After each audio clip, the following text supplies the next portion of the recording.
Lämpimästi tervetuloa Ålandsbankenin webinaariin, jossa tänään keskustelemme tuoreimmasta markkinanäkemyksestämme.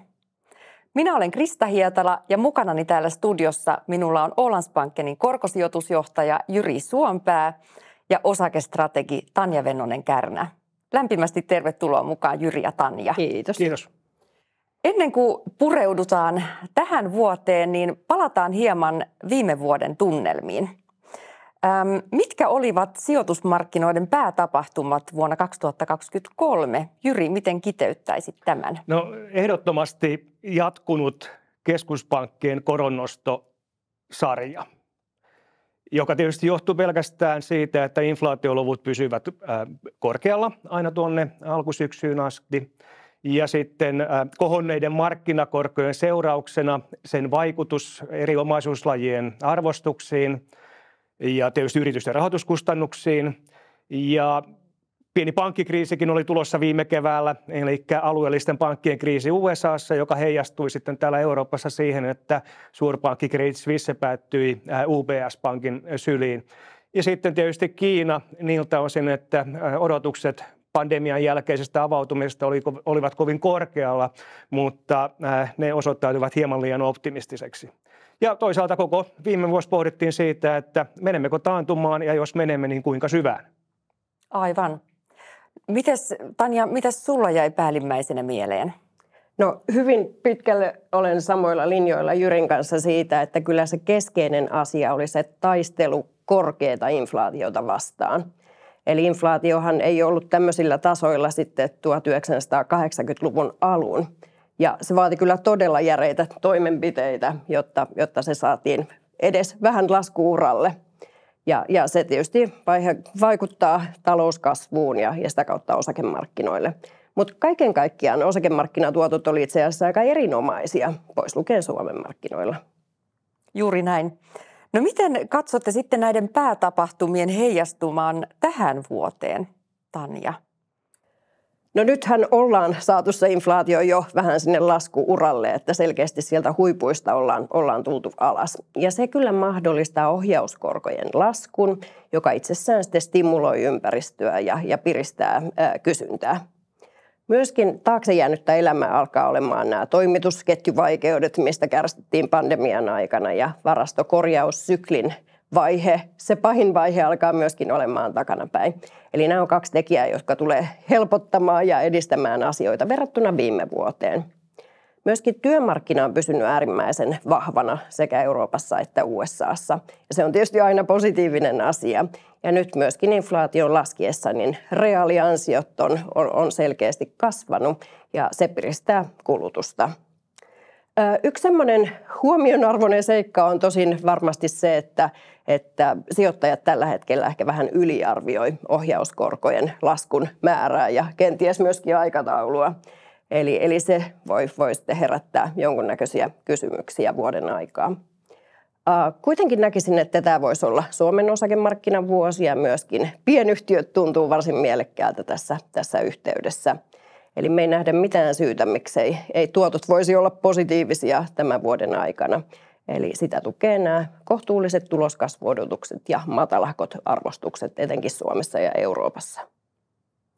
Miten Jyri, näetkö heijastukset samalla tavalla kuin Tanja? Kyllä, aivan totta. Kuten Tanja sanoi, niin markkinasentimentti itse asiassa jo parani loppuvuoden aikana, marras- ja joulukuun aikana, ja syy siihen oli päivänselvä. Odotukset siitä, että inflaatio saatiin taitettua ja se sitten mahdollistaisi keskuspankkien ohjauskoron laskun tämän vuoden aikana sitten jossain vaiheessa. Toki sitten nämä geopoliittiset jännitteet painavat edelleen siellä taustalla ja luovat meille epävarmuutta. Toimitusketjut, kuten Tanja sanoi, niin ovat toki nyt parantuneet, mutta tämä geopolitiikka saattaa vaikuttaa siihen, että ollaan menossa huonompaan suuntaan siinä. Toivottavasti näin ei käy. Korkosijoituksissa tämä vuosi tulee olemaan edelleen erinomainen, sillä korkosijoituksissahan se tärkein tuoton komponentti on se juokseva tuotto tai kuponkikorko, ja no nyt pitkästä aikaa oikein houkuttelevilla tasoilla. No se on mukava kuulla. No mihin sijoittajan kannattaa nyt sitten keskittyä seuraamaan tänä vuonna, Jyri? Ehdottomasti inflaatiolukuja ja sitten keskuspankkijohtajien kommentteja. Keskuspankkijohtajilta on tullut aika ristiriitaisia kommentteja. Eilen Euroopan keskuspankin johtokunnan jäsen Holzman, joka tunnetaan kyllä äärimmäisen kireän rahapolitiikan puolesta puhujana, jo viittasi siihen, että voi olla mahdollista, että emme näe ollenkaan ohjauskoron laskuja vuonna 2024. En siihen usko, mutta viesti oli kai se, että halutaan vetää näitä ylioptimistisia markkinaodotuksia takaisin. Seuraava keskuspankin kokous, jossa keskuspankki julkistaa markkinaennusteensa eteenpäin loppuvuodelle, niin on maaliskuussa, ja se on erittäin tärkeä kokous myöskin sen kannalta, että mitkä ovat keskuspankin näkymät mahdollisten koronlaskujen aikataulun ja suuruuden osalta. Mihin, Tanja, sinä kiinnittäisit fokusta? No, osakemarkkinasijoittajan kannattaa selkeästi seurata näitä ostopäällikköindeksejä. Eli se on erittäin hyvä indikaattori ja eteenpäin katsova sellainen.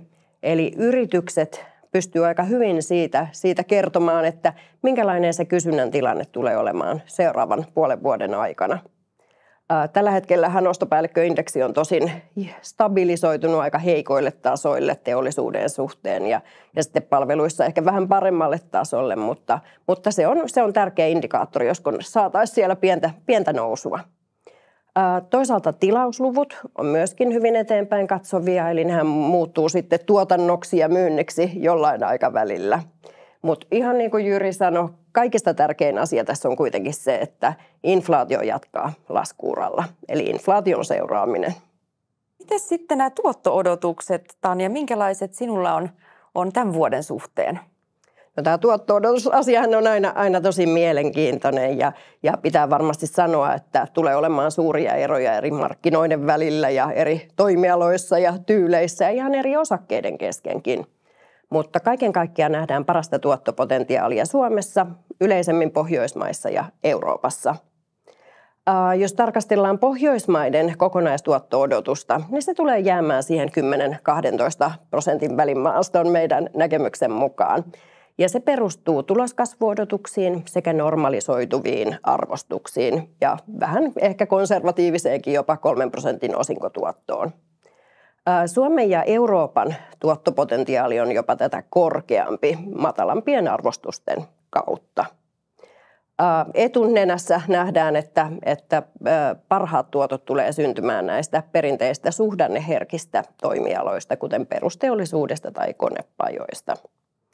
Ja ihan tällä samalla periaatteella, kun tarkastelee USA-markkinaa, niin tuottopotentiaali ei ole kenties niin hyvä ja saattaa olla jopa negatiivinen. Kuitenkaan ei ole mitään semmoista suurta syytä, että miksi ei voitaisiin nähdä positiivisia osakemarkkinatuottoja kaiken kaikkiaan. Eli se lienee niin, että kun suhdannesykli asteittain lähtee paranemaan ja nähdään, että inflaatio jatkaa laskusuunnassa ja kenties saadaan vähän matalampia korkoja, niin se luo kyllä mahdollisuuksia osakemarkkinoille. Miten Jyri, sinä näet nämä tuotto-odotukset? Korkosijoituksissa on sinänsä mainio tilanne tällä hetkellä, että täysin riippuen sijoittajan riskinottohalukkuudesta tai sitten sijoitushorisontin pituudesta, niin kaikissa korkosijoituksissa on tällä hetkellä positiivinen tuotto-odotus, jopa reaalisesti. Jos ajatellaan luottoriskittömiä korkosijoituksia, esimerkiksi vaikkapa valtionlainoja, tuotto-odotukset liikkuvat siinä noin 2,5–3% välillä. Sitten jos otetaan hieman yritysriskiä siihen päälle lyhyissä yrityslainoissa, silloin puhutaan yrityslainoista, joiden maturiteetti on vuoden puolentoista mittainen, niin tuotto-odotukset ovat edelleen päälle 4%, joka on historiallisesti erittäin korkea. Ja sitten vähän hieman pidemmissä yrityslainoissa tuotto-odotukset on noin 4,5, ehkä hieman alle 5% tasoa tällä hetkellä. Mikäli sitten on valmis ottamaan hieman enemmän luottoriskiä, eli sijoitukset matalamman luottoluokituksen yrityslainoihin, niin sanottuihin high yield-lainoihin, niin tuotto-odotukset siellä ovat edelleen noin 7% tuntumassa.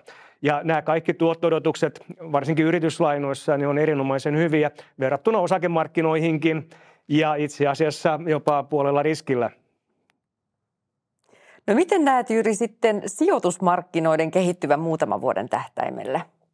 No, sijoitusmarkkinoilla viimeiset 3-4 vuotta on ollut erittäin poikkeuksellista aikaa. Meillä oli pandemia, joka vaikutti sijoitusmarkkinoihin muutaman vuoden ajan, ja sitten kun pandemiasta päästiin, niin Venäjän hyökkäyssodan seurauksena tullut energiakriisi oli sitten yksi markkinoihin vaikuttava tekijä viime vuoden aikana ja vuoden 2022 aikana myöskin. Nyt olisi toivottavaa ja näyttää siltä, että olisimme vihdoin pääsemässä hieman normaalimpaan tilanteeseen. Ja normaalimpi tilanne tarkoittaa myöskin sitä, että se, mikä vaikuttaa sijoitusmarkkinoihin, on finanssipolitiikan kehitys. Ja yhtä elvyttäviä toimia todennäköisesti emme tule näkemään valtioilta, johtuen muun muassa siitäkin, että valtioilla on jo velkaa kannettavanaan aika lailla, eli mahdollisuus elvytykseen on pienempi. Tämä tulee varmasti vaikuttamaan sijoitusmarkkinoihin. Samalla sitten keskuspankit ovat luopumassa näistä epätavallisista rahapoliittisista toimenpiteistään, eli arvopapereiden ostoista, ja antavat niiden erääntyä, ja jossain vaiheessa tulevat varmasti myymäänkin niitä. Tämä tulee vaikuttamaan. Ja sitten Kiina on yksi. Ja Kiina on tuskin enää samanlainen deflaation tuoja Eurooppaan tai länsimaihin kuin se on aiemmin ollut. Ja toisaalta sitten Kiinan kyky toimia maailmantalouden veturina on ehkä aavistuksen heikompi kuin aiemmin.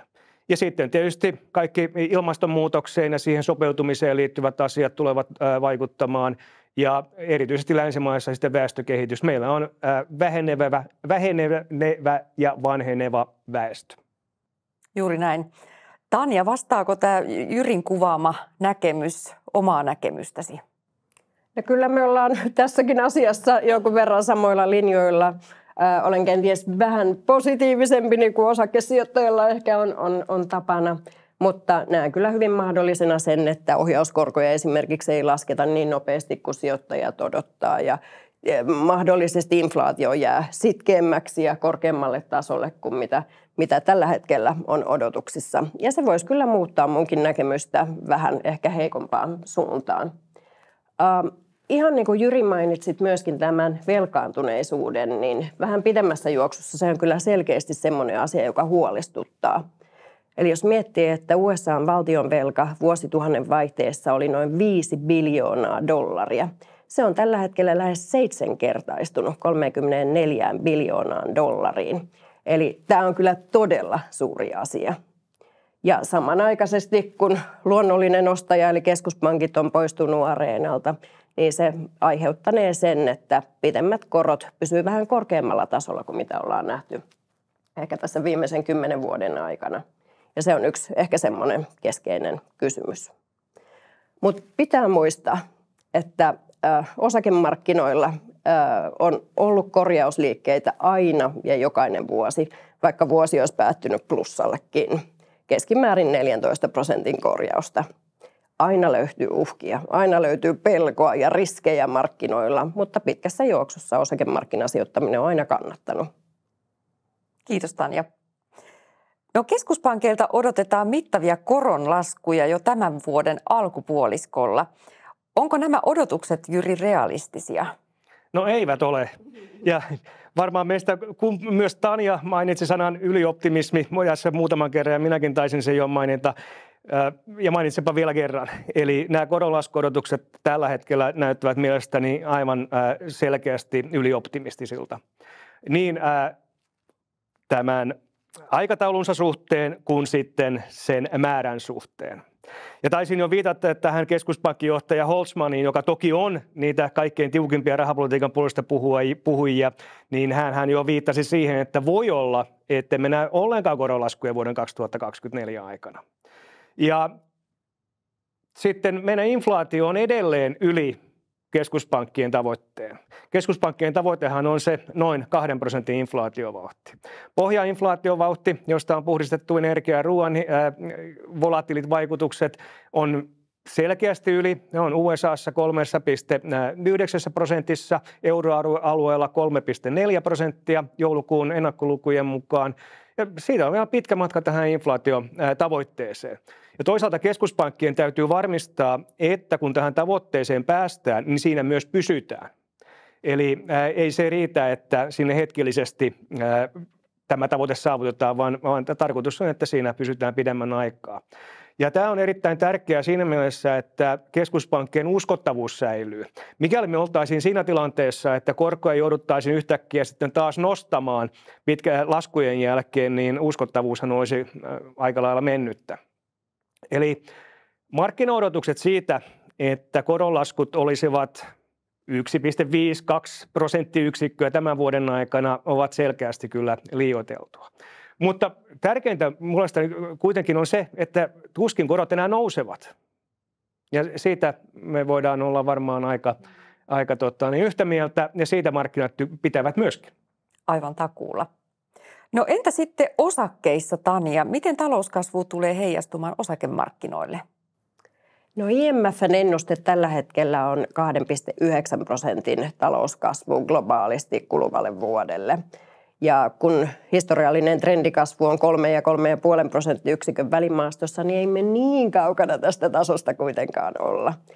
Mutta ehkä keskeisintä on se, että miten se muodostuu, se 2,9%. Aika heikkoja odotuksia on länsimaista, Euroopassa 1,2% ja USAssakin vaan 1,5%. Eli kyllä se valtaosa siitä kasvusta kuitenkin syntyy siellä Aasiassa ja erilaisilla kasvumarkkinoilla. Tämmöisessä ympäristössä voi olla haastavaa saavuttaa kovinkin korkeita tuloskasvuja, mutta se on mun mielestä hyvin otettu jo huomioon analyytikkoennusteissa.